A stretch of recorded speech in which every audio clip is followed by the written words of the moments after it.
Hello, it is Wednesday, the 22nd of the ninth, 2021. Uh, William Conville, Truth Snitch, my page Test the Truth. Thanks to all my 12 subscribers. 12's my football shirt number, one of our lucky numbers in the house. Like, subscribe, share, hit the notification bell.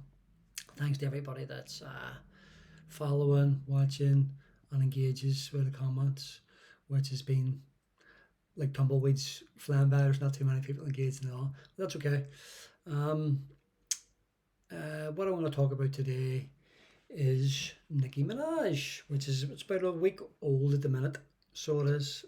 So I'm sure a lot of people are well up to speed with the story, but I was going to give it a couple of days to let things settle and try and gather a wee bit more information around it and build a bit better story with the knowledge on it. But it's something that intrigued me, and there's irony with it. But once upon a time, there was the Met Gala, which used to be the Costume Institute Gala. Basically, it's where all the rich and the famous get all dolled up in very expensive dresses and go and have a great time and sneer at us, mere mortals.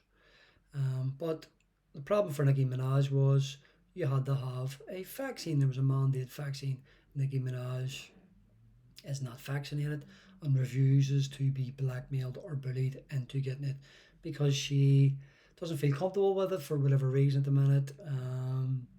And then went on to post a tweet about it saying that she didn't attend because she was not getting vaccinated. She has no intention of getting vaccinated yet, and proceeded to send out a tweet which sent the mainstream media, the world, influencers, social media into meltdown. Uh, Specifically because she is an African American, a black woman, a woman of color, a person of color. And this is the story, which I don't know whether it's true or not, but my cousin in Trinidad won't get the vaccine because his friend got it and became impotent. His testicles became swollen. His friend was weeks away from getting married. Now the girl called off the wedding. So I don't know whether she's disappointed because he's got big balls or um, she. I don't know, it's not really a great endorsement if she doesn't really want to get married to you now because you've got big balls. But again, I don't know whether this story is true or not. I'm not claiming that's not really the story that I'm focusing on, but it's just the narrative of where we are with this. But she goes on to say, so just pray on it, take your time, and make sure you're comfortable with your decision, not bullied. So, good, sensible, common sense take on it. She's saying, don't be bullied until taking a vaccine. Um, don't be manipulated or blackmailed into taking it to go to a Met Gala or anywhere else. And she backs it up in her version of a story that, as again, I don't know whether it's true or not. It seems quite far out there and laughable. But I can assure you, as we speak, um, CNN has reporters in Trinidad and Tobago looking for this cousin, trying to find out the story to debunk it or make a misinformation story out, because what's ensued with Nicki Minaj is that it's been called misinformation.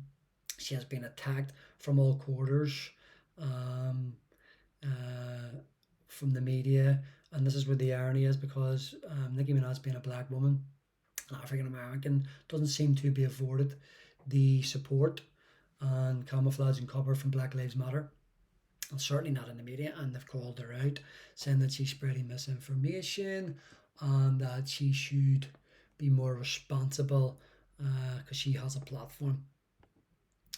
Um, Especially from this lady here who, full close disclosure, by the way, I have no um, love for Nicki Minaj. Her morals and principles certainly do not align with mine, but with her speaking out on something like this, it has started a conversation, a nice grown up conversation where people can get involved that normally people don't get afforded. Because if I post something like this or somebody else posts something like this, took off completely, banned, wiped off, tweet taken down, and shamed because you're spreading information. But because of who Nicki Minaj is, this again has sparked conversation and has drawn attention from all quarters none other than the White House.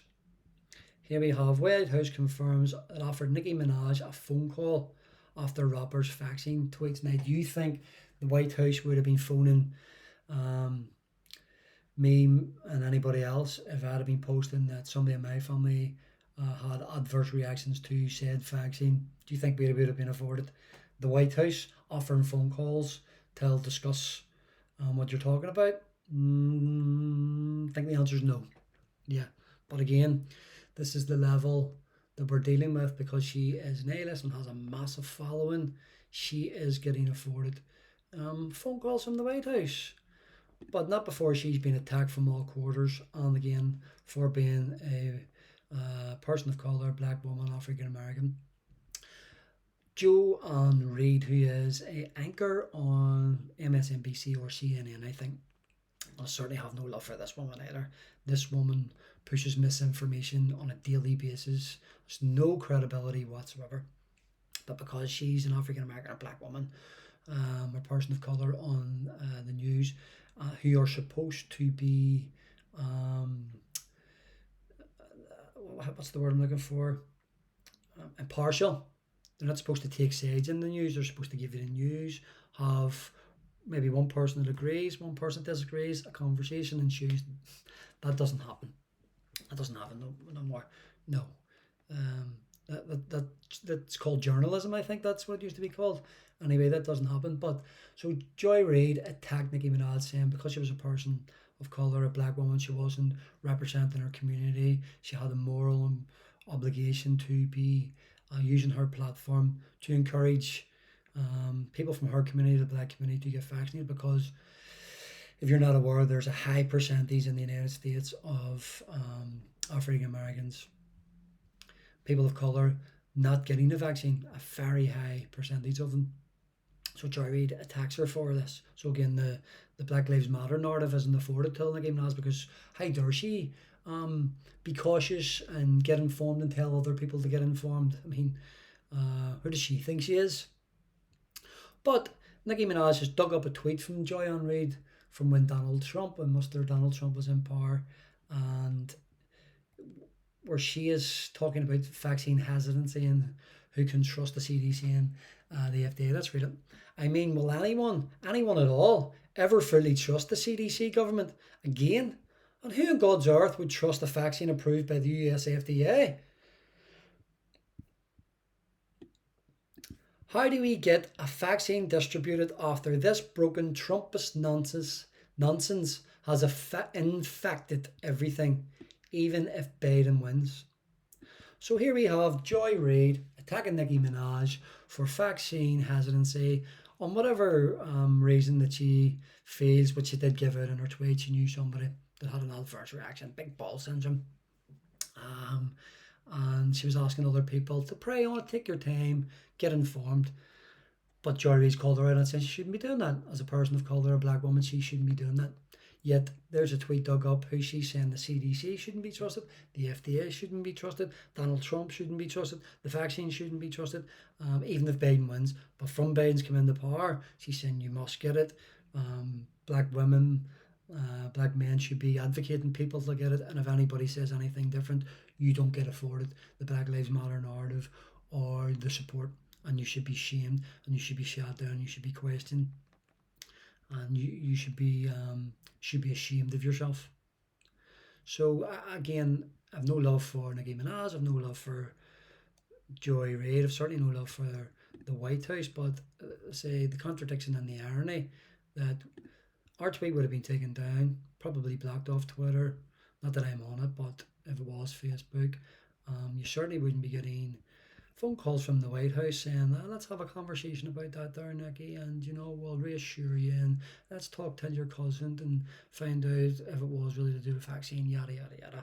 And you have people like Joy Reid, among many, calling her out, shaming her. I'm not on Twitter, but watching it play out with some of the YouTubers and media outlets that I watch has been fascinating. There's been loads of transcripts between Nicki, Joy Reid, many other people the CNN reporters that are trying to get in touch with their family members in Trinidad and Tobago. She screenshotted, put it up on her Twitter account. Instagram's probably her main one. I think she's 180 followers or something on that there. So go and do a bit of your research on that and get enlightened. Do you think this same treatment would get afforded to you from the White House? How do you feel that Nicki Minaj, being the powerhouse that she is, being a black woman, a person of colour, using her platform to speak about somebody in her family that had adverse reactions? Again, I don't know if that's true or not, but she started a conversation. Do you think that it's fine for her to then to get bullied and shamed from certain quarters of the media? I say how the irony is. Yep. Let me know what you think. Like, share, subscribe, comment.